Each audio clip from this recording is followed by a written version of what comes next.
Fishing Gurus is brought to you in association with Daiwa.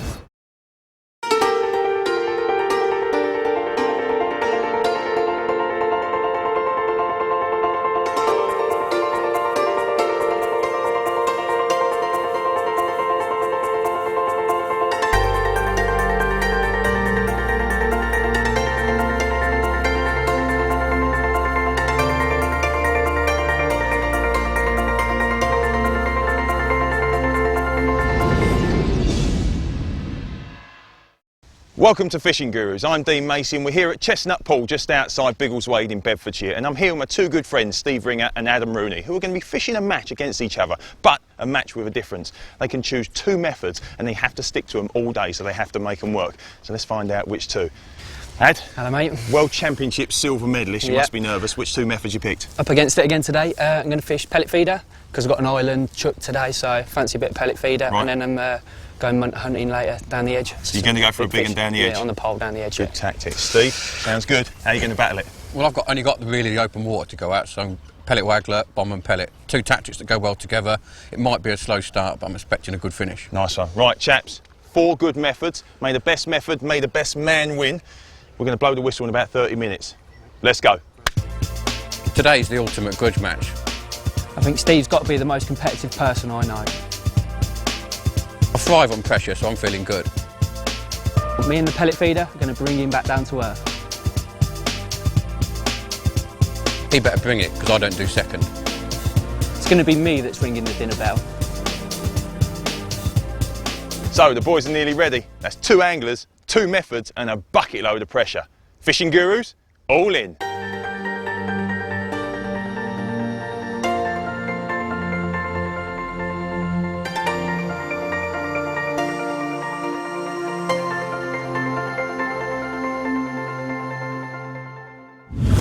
Adam Rooney. How are we doing? I mentioned earlier on that Steve's the World Championship silver medalist. You probably couldn't have picked a more competitive person to have a go at, but this is your second carp on in the space of probably, what, 4 or 5 minutes? Yeah. I've got to say, these conditions are making it quite tough for him, so Yeah. happy with the lead? Yeah, happy with the lead. I think I need to get an early start on him. He's got a good little plan with fishing pellet waggler later. He's got a chance of some really big fish. Yeah. So I just hopefully get a good little run early and hopefully keep ahead of him. So that's all I can do really. But another nice one, about 4 pounds. So a decent fish. They give a good fight. Well, you've both got 2 methods. Yep. First one, you're fishing the pellet feeder. Yes, I am. Up tight to the island. Yeah. And then you're going to go down the edge. Have you already started feeding down the edge? I've primed it a little bit. Yeah, I've put a good base in. I've put a lot of hemp in, Right. and basically I'm going to be fishing like a ground bait and meat and a bit of worm combination down there. So there's a lot of bait in. So hopefully it's primed for later. But mate. this is going to, so you know, later on, this is going to be your main attack for what, 2/3 of the match? Yeah, it's going to be main attack. Just constant air feeding, putting a little bit in, casting every few minutes, Right. getting a bit of bait out there, and hopefully keep the fish coming. There's a lot of fish against that island, and luckily today I've got it all to myself. Well, so. I mean, you've got a little bit of a feature with the bushes to the left. Yeah. You've obviously got a decent patrol route with, you know, the gap between the 2 islands as well. Yeah, we definitely. have seen a bundle of fish crash over there. So good start, mate. I'll Cheers, let you mate. get back to it. We'll have a look at your rig a little bit later on, and then we'll obviously talk about your second method once you get going. All right, lovely. Good lad. Cheers, mate.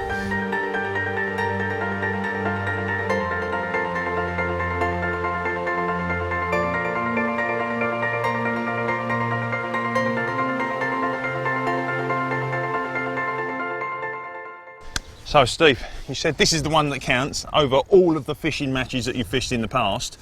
Got to say, Adam's got off to an absolute flyer. Yeah, he's got the island, so I expect him to get a good start. I've got a lot of open water, so I've got to draw the fish to me. Right. But I'm not confident, once I get that first bite, it should sort of progress from there and I should get some bigger fish. Now, you've chopped and changed between both of your methods so far. We're only probably, what, we're 35 minutes into the match. Adam's obviously going to leave his inside pole line right until probably the last hour or something like that. Are you just going to chop and change and ring the changes? Yeah, I want to catch on the waggler. It's about 5 foot deep out there. Right. So I've got a waggler rig set up sort of 2 foot deep, and I'm hoping by feeding little and often, I can bring a few fish up in the water and sort of catch them in those upper layers, which in turn will allow me to catch quicker, and normally if I can get them on the wag, they're bigger fish. I mean, with the two methods that you was using, I imagine you fishing the same line with the pellet waggler and then fishing a bomb over the top of it, fishing over the pellets that have obviously made it through the fish that are hopefully in your swim. You've also been fishing an inside line over to that sort of empty peg over there. Yeah. Sneaky or just normal? Good planning, I think. Carp at this time of year love to be in shallow water. Yeah. Adam's had a good start chucking into an island in sort of 10-12 inches of water. Sorry, your tip just went round a little bit then. I've got sort of 5 foot out there, which I might get a few on the bomb there, but it is a bit deep for them to go down and feed in these temperatures. So I'm pinging a few pellets into the corner to my left, and I'm hoping maybe last 2 hours I'll be able to pick a few off, chucking tight to the bank in that shallow water, sort of imitating what Adam's doing. I suppose they'll give themselves away when they start getting over there in any numbers though, wouldn't they, as well? Yeah, the wind's pushing in there, so I'd like to think, after a couple of hours of regular feeding, there'll be a few fish there. You said about the wind, I mean, it's pushing from right to left at the moment. Is that a pain in the backside when it comes to fishing the pellet waggler? Because I would imagine you want to nail that to the deck without any toe to it. No, I like it to keep still, but like I'll say with the pellet waggler, 70% of your bites will come. I'll cast it, the waggler will splash, the fish will hear that splash, they'll just home in, the only pellet falling through will be my hook pellet, and they'll nail it. So 70% of my bites, I think that's a skimmer, no, there's nothing there, but 70% of the bites will come on the splash with the waggler. Right, okay. And then the other 30 will probably come on what I call the twitch, where I'm just working it back towards me. Right. And you're actually recasting the bomb rig as well, really, quite regularly as well, aren't you? Yeah, again, noise is everything. Yeah.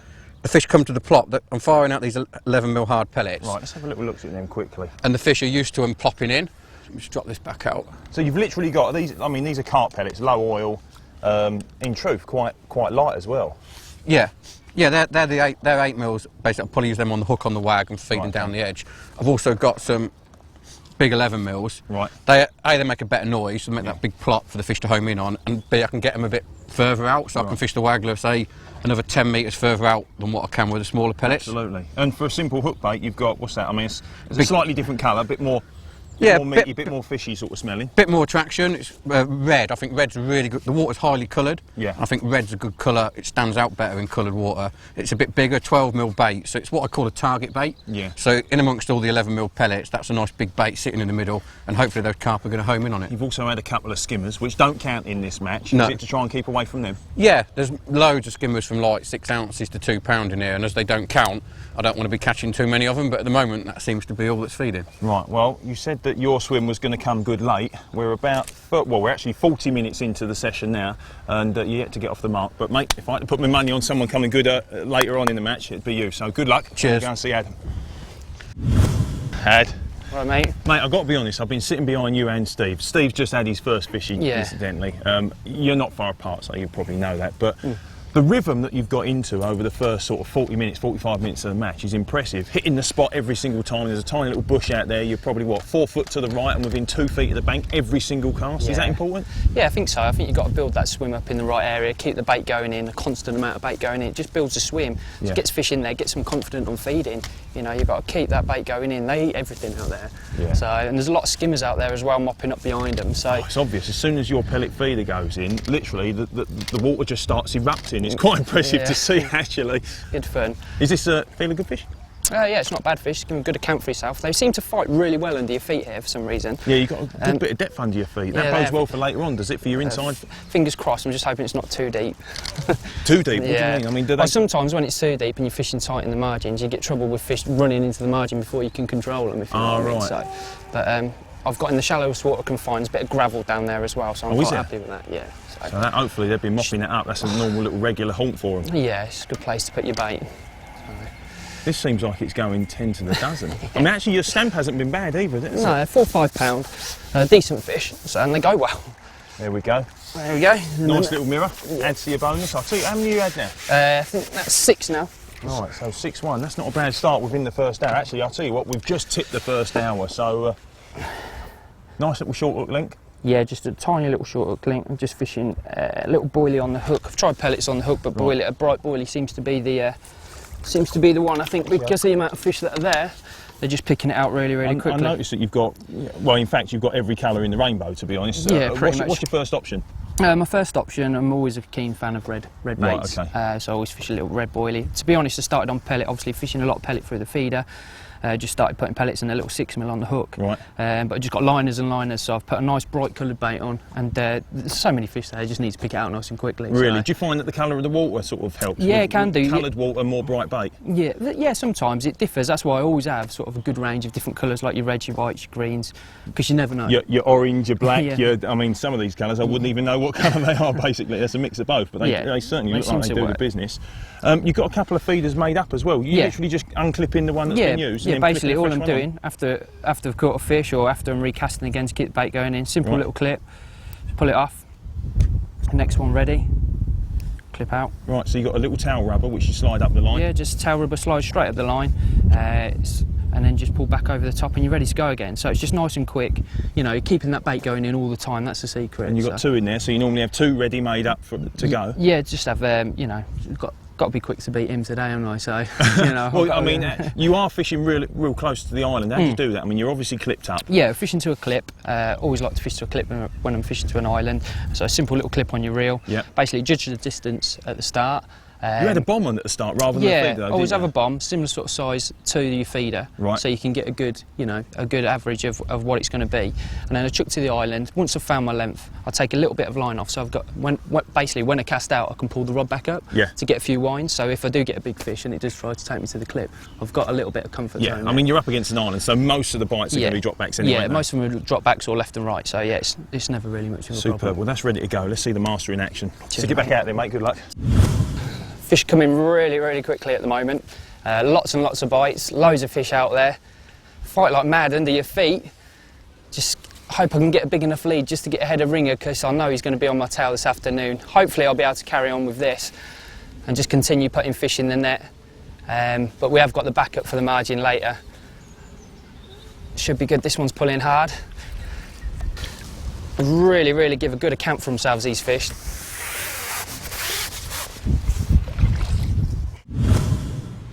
Into another fish. It is slowing down a little bit now. The bites are getting a bit harder to get. There's a lot of small fish out there causing a few problems. I'm going to keep going with this, but I've got my margin as backup. I'm going to keep that topped up every hour just to prime it for later, and hopefully we can get a few bigger fish out of there.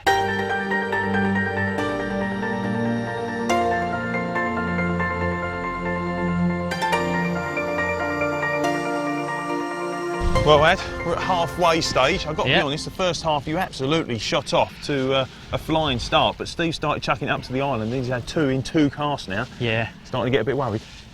Always with him. Yeah, no, he's done the right thing really. He's persevered on that bomb line and they just haven't come for him yet. Still a danger for later in the day. The fish just seem to be in the very shallow water against the island. Yeah. Technically, he's still fishing the same method. He's just changed his line. No, so, I mean, yeah, there is a technicality there, but I've got to be honest, as the adjudicator, I think it's only fair. No, it's all good. I'm quite happy with him doing that. Yeah, it's slowed down a little bit for me now. Obviously, more people fishing to the island ain't going to help, but I'll just keep plodding away, hopefully keeping a little lead, and then hopefully the magic will happen later, mate. Good man. Well, he's in, so I'm going to go and see how big that one is. Okay, mate. Well, Steve, the change of line seems to have worked. That's a better stamp of fish as well. Yeah, it's probably £6. Nice one. Nice looking mirror. Like you say, that change of line, 2 fish, 2 chucks, and hopefully it's the start of the comeback. Well, good man. Well, it was a bad start for Steve, but if it's going to be his biggest comeback in his entire career, we'll find out in just a few minutes. Fishing Gurus is brought to you in association with... Nice common carp, about £6. Got a ringer right on my tail now, so I need to catch a few more of these. Let's get this one back and hopefully have another one next chuck. Well, Adam said you'd bounce back. You have. You started chucking up to the island on your second line on the bomb. Why do you think the pellet waggler hasn't fished first off? There's just not a lot of fish moving about. It's hot and humid, but the fish seem to just want to be in shallow water and not up in the water. Right. Like I'm still feeding the pellet waggler line with the 11mm pellets little and often, but there's no sign of any fish topping. Right. Yet you cast it to the island in that shallow water and you can get bites within seconds. Well, you were saying actually you've been having bites almost too quick before the PVA's almost melted. Talk us through your rig, because it's very, very simple, but so effective. Yeah, right. I've got a little mini leg clip. Yeah. With a snap link swivel in the bottom. The way it works is, rather than like the carp leg clips where it's designed to discharge the lead, these leg clips are designed as like a semi-fixed rig. Yeah, so it still clips in, but it's not tight, is it? Yeah, so if you do break off, the leg clip pulls away from the swivel and the fish isn't tethered to the rig. So it's a semi-fixed rig. I've got a little snap link swivel there to attach my hook length. For speed, obviously. Yeah. And then we move on to the business end. I've got a little PVA bag made up of like 8mm pellets. Right. Now, is that to combat the fact that Adam's fishing a feeder and obviously putting a little bit of free bait out every time? Obviously, you don't want to chuck a single hook bait out. You sort of well, I'm casting to a spot now where I just can't lose feed. So rather than, it's not the right time of year for a single hook bait, so rather than just chucking a straight lead and a pellet, just putting a little pile of attraction with the 8mm. Right. It's only a small bag as well, isn't it? Yeah, a little small bag, probably 15 8mm pellets in there. I'm just pulling the hook length through it, then I've got a little size 12 QM1. Nice. Little 8mm hard pellet. And you've gone down on the size of the hook bait as well? Yeah, we're not getting the size of... There's some big fish in this lake, but the average size of fish is probably only 4.5. Right. And they haven't got massive mouths, so I've just gone down in a nice small hook bait so they can just suck it in that little bit easier. Nice one. And I suppose the PVA bag as well, obviously not using tubing or anything like that, helps with anti-tangle purposes. Yeah, it does. The other thing I'm doing is making sure I feather it. That's it, so it keeps the two items... So I'm getting two separate splashes. Yeah. So as I feather it, they're getting the bomb and then the PVA bag, so everything's lying nice and straight. Yeah, if you look closer, you can actually see that. I mean, you're chucking probably, what, 40 yards here to the island, because you're obviously sitting in a little bit of a bay, but you can definitely see the lead and the bag plopping in. Yeah, just make sure the rig's not tangled, and like I said, the PVA bag does a large part of that for me. Nice one. Right, well, I'll tell you what, I don't want to take up too much of your time because we're well over halfway. Get it back out there and have a go.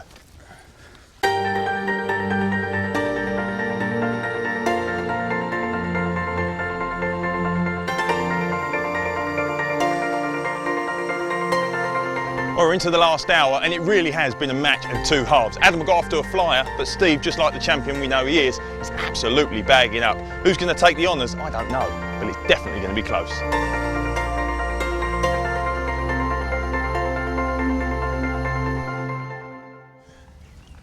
So, Ad, the X-Safe pellet feeder is a weird-looking thing in truth, isn't it? Talk me through the mechanics, because I very rarely see people fishing it, but it's so effective. Yeah, it is, yeah. Basically, it's like a little scoop feeder with a short hook length. Right. And this one, obviously being an X-Safe system, you have a tail rubber over the top and just a small loop on your line to attach it, and then basically the tail rubber comes back over and keeps everything in play. Right. So basically, while you're fishing, the elastics softens the blow of the fish, and obviously you lose less fish. Right. But the nice thing about this system is basically it's safe, where a lot of elasticated feeders aren't safe, because if your line breaks, the fish has got to tether that around until it can get rid of it, and obviously with the elastic it's a lot harder to do that. Yeah. So basically this system here, with the tail rubber on, if your line breaks behind, as there, you just pull and the elastic will pull through and the feeder will drop off the back. Right, and that's something that here at Chestnut Pools they stipulate that, you know, in truth, every feeder's got to do that, and not everyone. Yeah, well, basically, yeah, they prefer inline feeders because obviously they're always going to drop off the bat, but he's quite happy with the safe system here.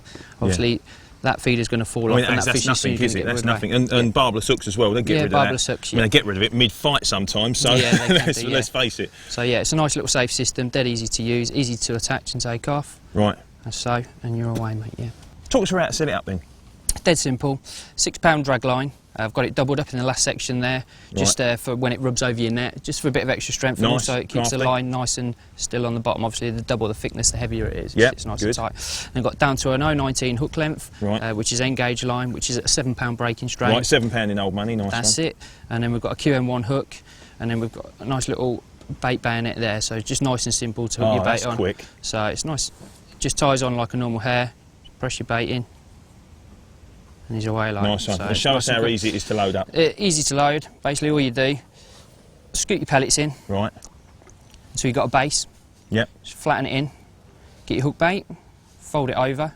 Literally just give it a little press so it stays in position, and then just a little bit over the top for the cast. So you almost like double skin it a little bit. Yeah, basically. And that'll go anywhere. You could cast that on a little silkweed, any little debris and stuff like that. That's the idea. It's all, everything's compacted in. As soon as the water starts pushing, creating the pressure around the feeder, this will all come out and your hook bait will just sit dead in front of the feeder, so you're ready for action. Perfect, right. Well, Steve's making a bit of a run on you with the next last 15 minutes to go, so get it in, mate. Cheers, mate. Thank you.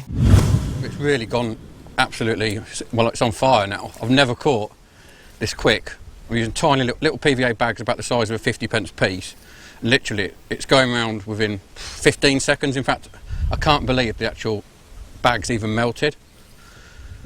But they definitely seem to want it. I don't know if it's because it's like the double splash of the bag and the lead, and they're just homing straight in on it. Because literally, I've never had sport this good on the PVA, especially this time of year as well. Normally, we regard it as a bit more of a winter method, but it just goes to show you. Not massive fish, mostly sort of 4 to 6 pound, a couple of 8-pounders. It's just a question of whether I can catch adds up. Because when you give someone a 10-fish start, it's hard to catch them up, especially when he's still catching.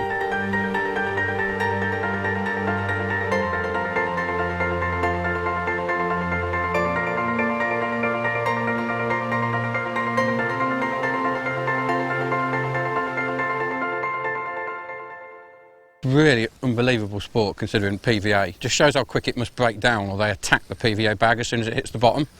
Because literally I barely had time to put the rod in the rest and the tip's round again. There we go. Probably 4.5, 5 pound mirror. About typical size for Chestnut Pool, it seems.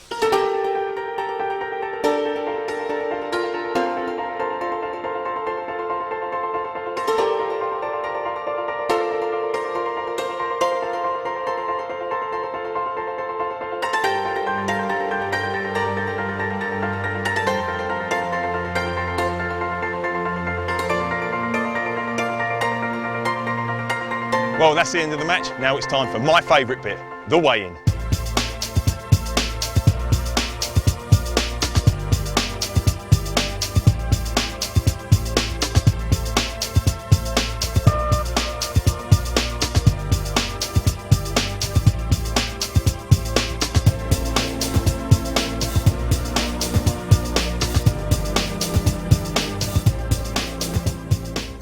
Well, what a fascinating match. Adam, flying start but a slow finish. Do you reckon it could have cost you? I think it might have, mate, yeah.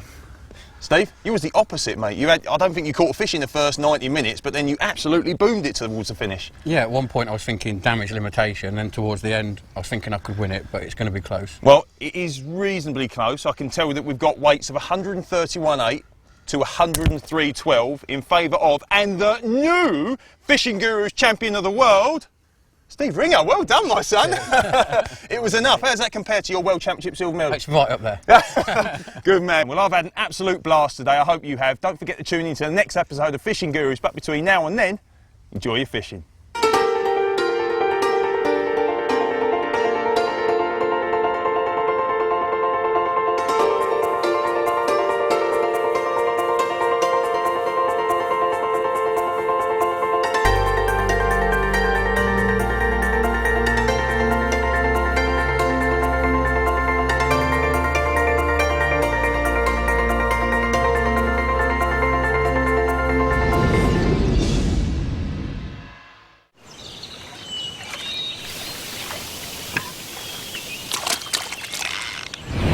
Fishing Gurus is brought to you in association with Daiwa,